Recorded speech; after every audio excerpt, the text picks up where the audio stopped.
William Hoffman was a member of the infamous 6th Army, which was surrounded in Stalingrad in 1942. His diary has been recovered from the ruins of the city, and he paints a very chilling account of what it was like for the average German soldier during the battle. It's awfully surreal watching someone's morale completely deteriorate over the course of a few months. At the start of the diary, they are certain of victory, wondering if they'll be home by Christmas. 3 pages later, we get to read the entry they placed on Christmas Day. They talk about how the army sent to save them from the encirclement has been destroyed. Today, after we'd had a bath, the company commander told us that if our future operations are as successful, we'll soon reach the Volga, take Stalingrad, and then the war will inevitably soon be over.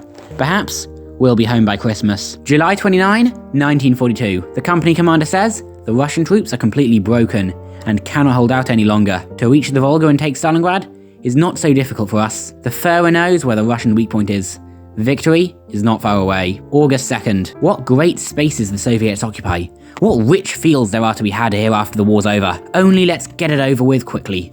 I believe the Führer will carry the thing through to a successful end. August 10th. The Führer's orders were read out to us. He expects victory of us. We are all convinced that they can't stop us. August 12th. We are advancing towards Stalingrad along the railway line. Yesterday, Russian Katyushi, small rocket launchers, and then tanks halted our regiment. The Russians are throwing in their last forces, Captain Werner explained to me. Large-scale help is coming for us, and the Russians will be beaten. This morning, outstanding soldiers were presented with decorations. Will I really go back to Elsa without a decoration? I believe that for Stalingrad, the Führer will decorate even me. August 23rd. Splendid news. North of Stalingrad, our troops have reached the Volga and captured part of the city. The Russians have 2 alternatives. Either flee across the Volga or give themselves up. The company's interpreter has interrogated a Russian officer. He was wounded, but asserted that the Russians would fight for Stalingrad to the last round. Something incomprehensible is in fact going on. In the north, our troops capture a part of Stalingrad and reach the Volga. But in the south, the doomed divisions are continuing to resist bitterly. Fanaticism. August 27th. A continuous cannonade on all sides. We are slowly advancing. Less than 20 miles to go to Stalingrad. In the daytime, we can see the smoke of fires. At nighttime, the bright glow. They say that the city is on fire. On the Führer's orders, our Luftwaffe has sent it up in flames. That's what the Russians need to stop them resisting. September 4th. We are being sent northward along the front towards Stalingrad. We marched all night, and by dawn, had reached the Voropanovy station. We can already see the smoking town. It's a happy thought that the end of the war is getting nearer. That's what everyone is saying. If only the days and nights would pass more quickly. September 5th. Our regiment has been ordered to attack the Sadovaya station. That's nearly in Stalingrad. Are the Russians really thinking of holding out in the city itself? We had no peace all night from the Russian artillery and aeroplanes. Lots of wounded are being brought by. God protect me. September 8th. 2 days of non-stop fighting. The Russians are defending themselves with insane stubbornness. Our regiment has lost many men from the Katyushi, which belch out terrible fire. I have been sent to work at Battalion HQ. It must be Mother's prayers that have taken me away from the company trenches. September 11th. Our battalion is fighting in the suburbs of Stalingrad. We can already see the Volga. Firing is going on all the time. Wherever you look is fire and flames. Russian cannon and machine guns are firing out of the burning city. Fanatics. September 13th. An unlucky number. This morning, Katyushi attacks caused the company heavy losses.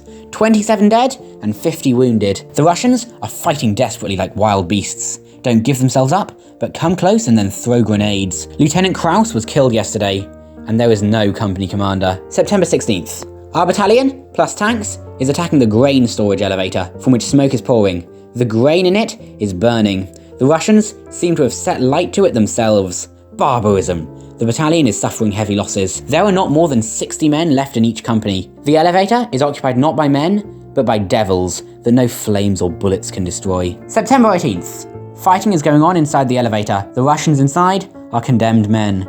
The battalion commander says the commissars have ordered those men to die in the elevator. If all the buildings of Stalingrad are defended like this, then none of our soldiers will get back to Germany. I had a letter from Elsa today. She's expecting me home when victory is won. September 20th. The battle for the elevator is still going on. The Russians are firing on all sides. We stay in our cellar. You can't go out in the street. Sergeant Major Nusky was killed today running across the street. Poor fellow, he's got 3 children. September 22nd. Russian resistance in the elevator has been broken. Our troops are advancing towards the Volga. Our old soldiers have never experienced such bitter fighting before. September 26th. Our regiment is involved in constant heavy fighting. After the elevator was taken, the Russians continue to defend themselves just as stubbornly. You don't see them at all. They have established themselves in houses and cellars and are firing on all sides, including from our rear. Barbarians. They use gangster methods. In the blocks captured 2 days ago, Russian soldiers appeared from somewhere or other, and fighting has flared up with fresh vigour. Our men are being killed not only in the firing line, but in the rear, in buildings we have already occupied. The Russians have stopped surrendering at all. If we take any prisoners, it's because they are hopelessly wounded and can't move by themselves. Stalingrad is hell. Those who are merely wounded are lucky.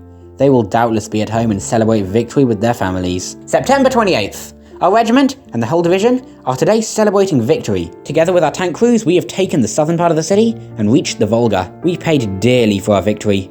In 3 weeks, we have occupied about 5.5 square miles. The commander has congratulated us on our victory. October 3rd. After marching through the night, we have established ourselves in a shrub-covered gully. We are apparently going to attack the factories, the chimney of which we can see clearly. Behind them is the Volga. We have entered a new area. It was night, but we saw many crosses with our helmets on top. Have we really lost so many men? Damn this Stalingrad. October 4th. Our regiment is attacking the Burkady settlement. A lot of Russian Tommy gunners have appeared. Where are they bringing them from? October 5th. Our battalion has gone into the attack 4 times and got stopped each time. Russian snipers hit anyone who shows himself carelessly from behind shelter. October 10th. The Russians are so close that our planes cannot bomb them. We are preparing for a decisive attack. The Führer has ordered the whole of Stalingrad to be taken as rapidly as possible. October 14th. It has been fantastic since morning. Our aeroplanes and artillery have been hammering the Russian positions for hours on end. Everything in sight is being blotted from the face of the earth. October 22nd. Our regiment has failed to break into the factory. We have lost many men. Every time you move, we have to jump over bodies. You can scarcely breathe in the daytime. There is nowhere and no one to remove the bodies, so they are left there to rot. Who would have thought that 3 months ago, that instead of the joy of victory, we would have to endure such sacrifice and torture, the end of which is nowhere in sight. The soldiers are calling Stalingrad the mass grave of the Wehrmacht. There are very few men left in the companies. We have been told that we are going to be withdrawn to be brought back up to strength. October 27th. Our troops have captured the whole of the Burkady factory, but we cannot break through on the Volga. The Russians are not men, but some kind of cast iron creatures. They never get tired and are not afraid of fire. We are absolutely exhausted. Our regiment now has barely the strength of a company. The Russian artillery on the other side of the Volga won't let you lift your head. October 28th. Every soldier sees himself as a condemned man. The only hope is to be wounded and taken back to the rear. October 3rd. In the last few days, our battalion has several times tried to attack the Russian positions, to no avail. On this sector also, the Russians won't let you lift your head. There have been a number of cases of self-inflicted wounds or malingering among the men. Every day, I write 2 or 3 reports about them. November 10th. A letter from Elsa today. Everyone expects us to be home for Christmas. In Germany, everyone believes we already hold Stalingrad. How wrong they are. If they could only see what Stalingrad has done to our army. November 18th. Our attack with tanks yesterday had no success. After our attack, the field was littered with dead. November 21st. The Russians have gone over to the offensive along the whole front. Fierce fighting is going on. So there it is. The Volga, victory, and soon home to our families. We shall obviously be seeing them next in the other world. November 29th. We are encircled. It was announced this morning that the Führer had said, "The army can trust me to do everything necessary and to ensure supplies and rapidly break the encirclement." December 3rd. We are on hunger rations and waiting for the rescue that the Führer promised. I send letters home, but there is no reply. December 7th. Rations have been cut to such an extent that the soldiers are suffering terribly from hunger. They are issuing 1 loaf of stale bread for 5 men. December 11th. 3 questions are obsessing every soldier and officer. When will the Russians stop firing and let us sleep in peace? If only for 1 night. How and with what are we going to fill our empty stomachs, which, apart from 3.5 to 7 ounces of bread, receive virtually nothing at all? And when will Hitler take any decisive steps to free our armies from encirclement? December 14th. Everybody is racked with hunger. Frozen potatoes are the best meal, but to get them out of the ice-covered ground under fire from Russian bullets is not so easy. December 18th. The officers today told the soldiers to be prepared for action. General Manstein is approaching Stalingrad from the south with strong forces. The news brought hope to the soldiers' hearts. God let it be. December 21st. We are waiting for the order, but for some reason or other it has been a long time coming.